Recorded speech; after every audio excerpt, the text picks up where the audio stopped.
Hey guys, so I literally pray to God that He gives me the strength to be able to say what I need to say without crying the whole time. But I do realize I have been trending today, and things have been said about me to all my true supporters and followers.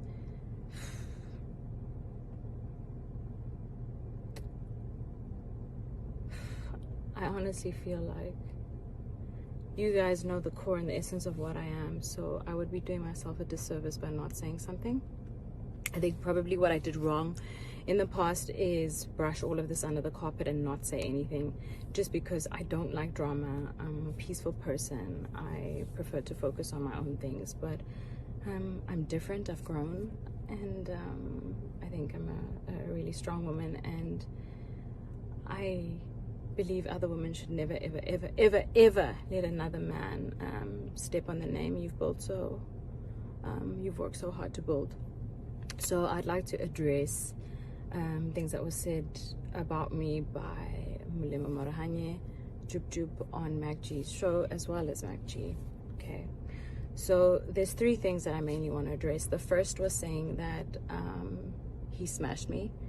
First of all, Moleko, you raped me.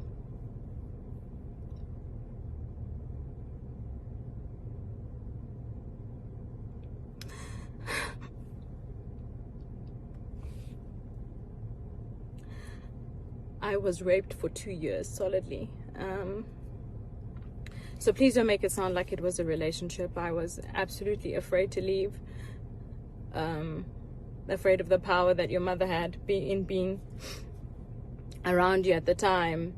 I was aware of the stifling and sifting of money your mother was doing with Oprah. So, and also what you guys did in terms of Muti and medicine, which you made me believe my life would be a danger if I spoke up. So, no, you didn't smash me. You forcefully opened my legs and forced yourself on me numerous times for 2 years, and made me believe I had no way out. In that time, I had an abortion, of course, because there was absolutely no way I would have a child that was forcefully given to me. And the most painful part about all of this is that I was a virgin. And I told him at the time, I had told Jub Jub that I was a virgin, and I planned to be a virgin until the day I got married. And the first time he raped me, the next morning, I had been trying to get hold of my friend the whole night who lives in my building, but the next morning when he eventually did open the door, and he can be a testimony to this, is Richard Lukunku, you know, I came to you because I didn't know what to do, and I came to you crying for help. I was afraid, so afraid. And I'm telling this story because, you know what, I genuinely believe that God allows certain things to happen. Your journey or the burdens that you face or the things that you go through, they happen for a reason, guys. And I genuinely believe this burst or this thing that's happened is for me to empower other women, to let them know to, one, never accept emotional abuse and rape the way that I did for 2 years straight. And also, if it has happened to you, turn your life into something really, really strong and powerful, which I have done, and I've really tried to mind my own business. But what I will not stand for is for you to degrade my name. I don't understand why you have an interview and you have to speak about me. You are at such a low point in your life that you should actually be spending your time apologizing for the children that you killed because you were high. Instead, you are trying to bring my name, that I've worked so hard to build the success that I have, okay? The woman that you knew back then, she doesn't exist, okay? I'm no longer afraid. You cannot bring me down, break me apart. Yes, you may have raped me for 2 years solidly. And I want people to know the criminal that you really are. I really wish, you know, that you served a longer jail time, that you were still in prison. You know, just to describe, I've actually never spoken about this. I've never even opened about, I've told my husband in bits and pieces of this time in my life, because I think I actually blocked it out because it was so traumatic to me.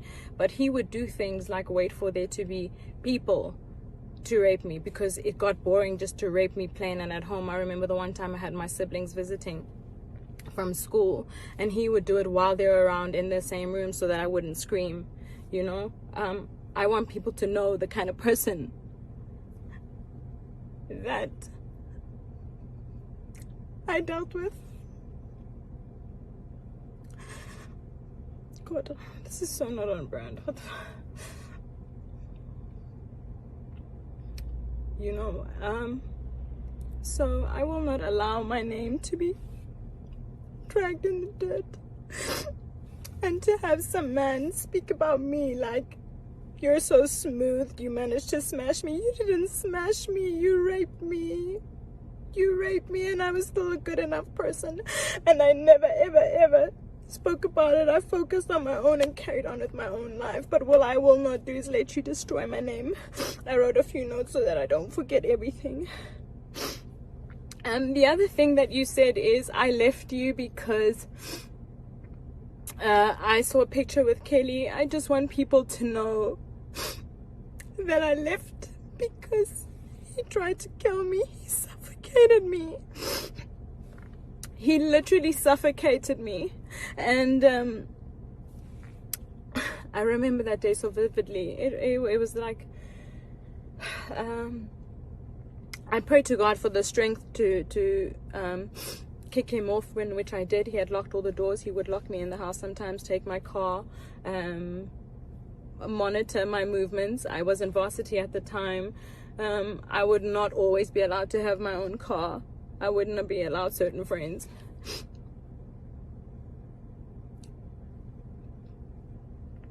My friend Lusanda,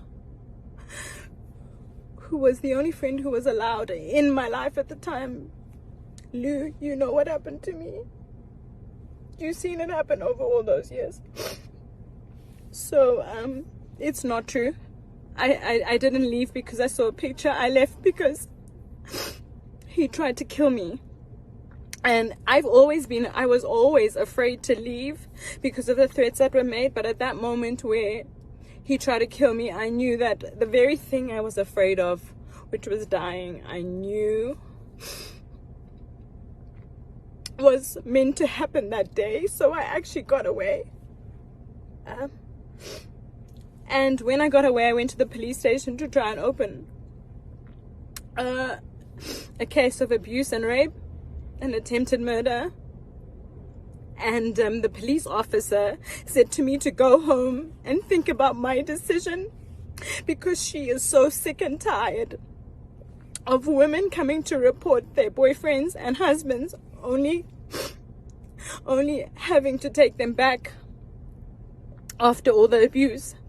So I just wish I had more information about how to get out and how to deal with rape and what it is that you should do when it happens to you. But in the beginning stages when it happened to me, I would reach out to my friends and they didn't do anything. One of my friends still today calls me and says he regrets not helping me.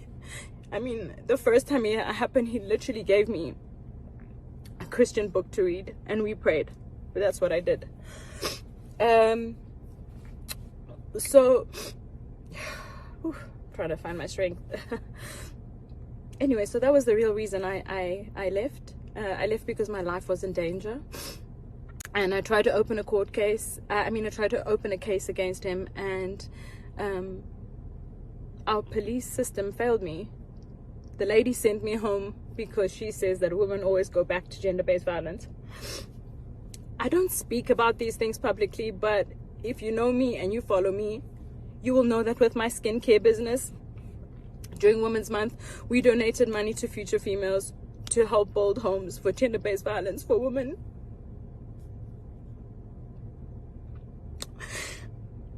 For women who have been victims to gender-based violence. This is a cause I am extremely passionate about.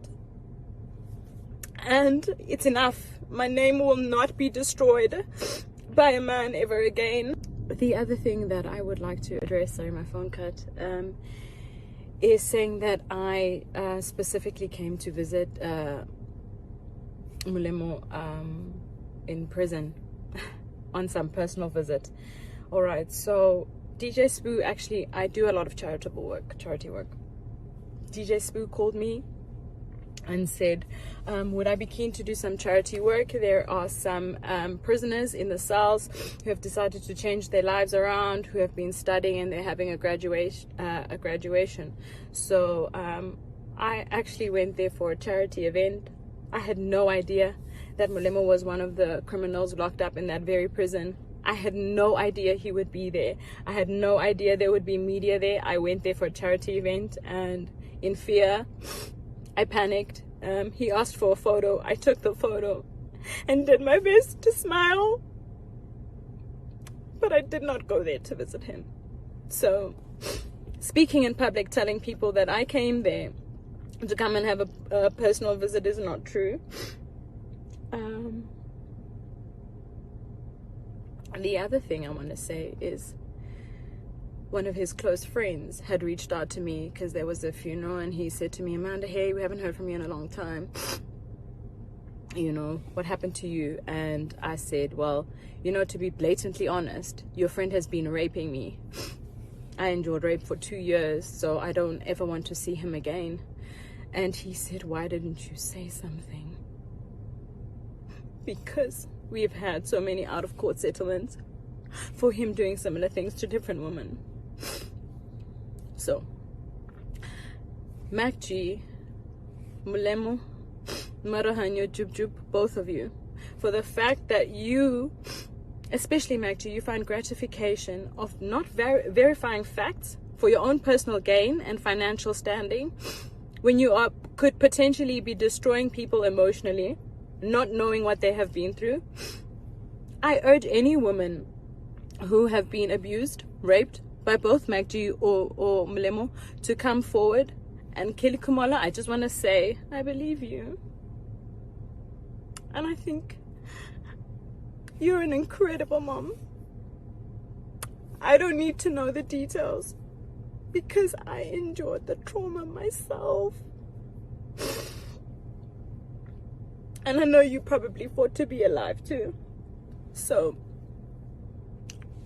you know, any woman who've endured any abuse from Mac G, from Moleko, Jub Jub, because I genuinely believe that it takes an abuser and someone who condones gender-based violence to have been able to conduct an interview like this and to speak of women in such a manner. It is 2021, guys. It is not okay anymore. Okay, we may have accepted your abuse before. Our parents and grandmothers before us may have accepted it, but this stops here. Okay, I am the example. If there's any of those women who have been abused by these men, I urge you to please DM me, come forward, and we will fight them together, because I'm not afraid anymore. Okay, and evidently they're using my name in their interviews for relevance, because I'm quietly focusing on my career, which is very successful at that. God has been so good and gracious to me. But I also believe that God would have not allowed these things to happen to me if there wasn't a purpose and a reason for it. Okay? So if you've gone through this by these men, please reach out to me and we'll fight them. We have a very big problem of gender-based violence in this country. And I think that the change will only start if we start to speak up. It needs to stop, guys. It's not okay. And you need to know that if you have been a victim of this and this has happened to you, you have not done anything wrong.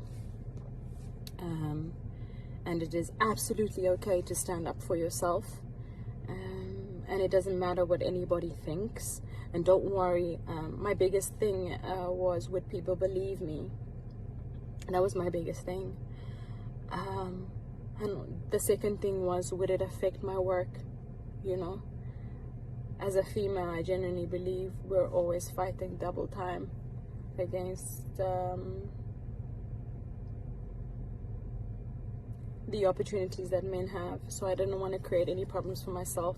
I just wanted to make sure that I was successful at all costs. And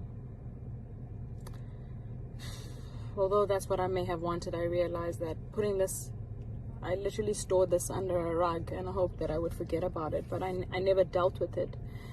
And listening to a podcast like that, having it played back to me, I cannot believe that somebody would fabricate that amount of lies Moleko, I don't know. Obviously, I know why. This is for clout. Here's my attention. You wanted my attention. You got it. But this time, you're getting my attention, and I'm fighting for every single person who has been abused, harassed, and raped. It stops here. It stops now. You no longer have to accept this. And MacG, you will no longer use a female's name for your financial game. Your publicity of your podcast is not more important than the safety of our women. Okay, the change starts with us. If we don't protect our women, which you two have both done a terrible job at doing, I'm going to change that narrative. Okay, it stops here. It stops now. I'm actually really proud of myself for speaking up about this and telling my story. For years, I was traumatized. I remember literal flashbacks of my younger sister and I literally running away from the house because we were afraid. We were afraid of what would happen to us. And now I'm in such a position where I'm empowered, I'm strong, and I know that God is in control. I'm not afraid of you. And it's wrong what you did. You took the virginity of a woman who was saving herself for marriage. Not once, but you continuously raped me for 2 years. My spirit almost died. I almost died. I tried to kill myself twice because of what you did. But you know what? I'm so grateful. I don't regret anything that has happened to me. I think I've come out stronger. A lot of people ask me how come I'm able to keep going that much more, why it is I'm so resilient and so strong. And this is it. This is the proof. When you've gone through so much and you still choose to overcome, like, I'm in a place where I'm fearless. I'm not afraid of you, okay? And I will take you up to court legally for defamation of character, both MacG and Jub Jub. It is not okay for you to drag my name in the dirt, that you guys need to be relevant for whatever reasons in your career, okay? I will meet you in court, and any women who have been harassed, raped, and abused by these two men, I have your back. Kelly, this is including you. If you guys needed just a little bit of more support to fight these people, I got you. It stops here. This is rubbish, okay? The change starts with us, and we are the change. I love you guys so much. Really. All of you that have been such an important part of my journey and my career, and it's been an amazing opportunity to grow with you, and I think it's important that I share this with you. So yeah, I'm standing for change, and I will fight this, and you will not drag my name that I've worked so hard to build.